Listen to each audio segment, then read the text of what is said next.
सत्ता बदलने की आहट हुई तेज, अफसरों से लेकर मीडिया तक ने बदले सुर। लोकसभा चुनाव के तीसरे चरण के मतदान के बाद केंद्र से बीजेपी की विदाई लगभग तय हो चुकी है। वोट का प्रतिशत और बीजेपी के कोर वोट बैंक की उदासीनता ने बीजेपी की नींद उड़ाकर रख दी। उत्तर प्रदेश जैसे बड़े और बीजेपी के सबसे सुरक्षित राज्य में देश में सबसे कम वोटिंग ने बता दिया कि अब केंद्र में सत्ता परिवर्तन निश्चित है। बीजेपी के सत्ता से दूर होने की भनक पहले ही अधिकारियों को और अब मीडिया को भी लग चुकी है। यही कारण है कि अधिकारियों ने जहां बीजेपी नेताओं से दूरी बनाना शुरू कर दी है, वहीं मीडिया का सुर भी अचानक से बदलता दिख रहा है। बीजेपी बता रही है कि यहाँ दे का मतलब है मुसलमान, कि मुसलमानों का पहला हक है देश के संसाधनों पर। लेकिन पूरा बयान अगर आप उनका पढ़ें, मेरे पास उस पूरे बयान की कॉपी है, मैं अपने साथ। हिंदी में इसका मतलब है, मेरा मानना है कि हमारी सामूहिक प्राथमिकताएं बिल्कुल साफ हैं।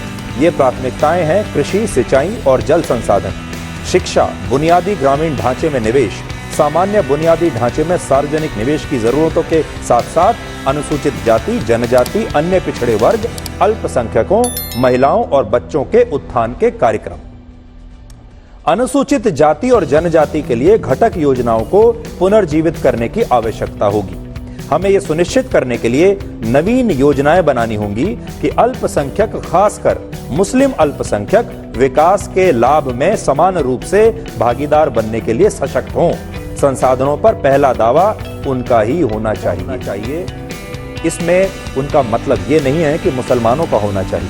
वो ये कह रहे हैं कि सारे जो कौन कौन होने चाहिए, अनुसूचित जाति, अन्य पिछड़े वर्ग, अल्पसंख्यक, महिला, बच्चे। सत्ता परिवर्तन के जो इनपुट इंटेलिजेंस ब्यूरो और अन्य ग्राउंड रिपोर्ट से सरकार के पास पहुंचे हैं, वे सब अधिकारियों के बीच चर्चा और चिंता का विषय बन चुके हैं। डेपुटेशन पर दिल्ली में तैनात कुछ अफसरों ने डेपुटेशन समाप्त कर वापस अपने गृह राज्य में जाने के लिए आवेदन तक कर दिया। केंद्रीय गृह मंत्रालय और प्रधानमंत्री कार्यालय से गुजरात के अफसरों का अचानक मोहभंग हो गया है। अपने गृह राज्य गुजरात वापस जाने का आवेदन देने वाले अफसरों की एक लंबी फहरिस्त है। सूत्रों का कहना है कि केंद्रीय गृह मंत्रालय की दूसरी मंजिल पर 16 अप्रैल 2024 को लगी आग भी कोई सामान्य घटना नहीं है। इसके पीछे भी सत्ता परिवर्तन की कहानी छिपी है। मध्य प्रदेश के वल्लभ भवन मंत्रालय में 9 मार्च 2024 को लगी भीषण आग से केंद्र सरकार की कई योजनाओं के दस्तावेज जलकर खाक हो गए। ये भी सबूत जलाओ कार्यक्रम ही प्रतीत होता है। मीडिया के सुर भी बदले बदले नजर आने लगे हैं। पिछले 3 महीनों में किसी भी न्यूज चैनल ने नरेंद्र मोदी को विश्व गुरु बताने वाली कोई खबर नहीं चलाई। जी न्यूज के मालिक सुभाष चंद्रा ने एक वीडियो जारी कर भारत की प्रेस की स्वतंत्रता को खतरे में बताया। आज का दिन अंतर्राष्ट्रीय प्रेस फ्रीडम का दिन।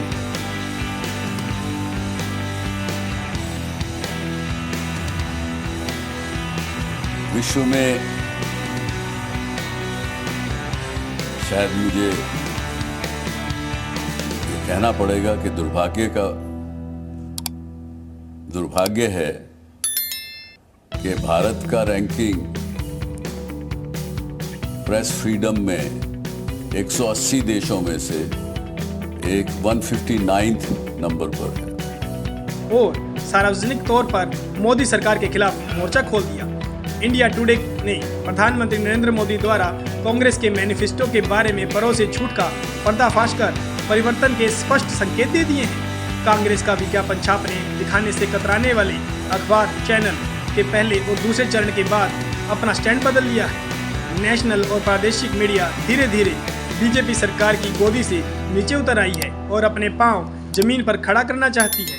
बदलाव की ये आहट तीसरे चरण के मतदान के बाद तब और पक्की हो गई जब बीजेपी के कोर वोट बैंक वाले बूथों पर मतदान के प्रति कोई उत्साह नजर नहीं आया। यहां तक कि उत्तर प्रदेश समेत कई राज्यों में बीजेपी की पोलिंग एजेंट मतदान की समाप्ति के पहले ही बूथ से नाराज मिले।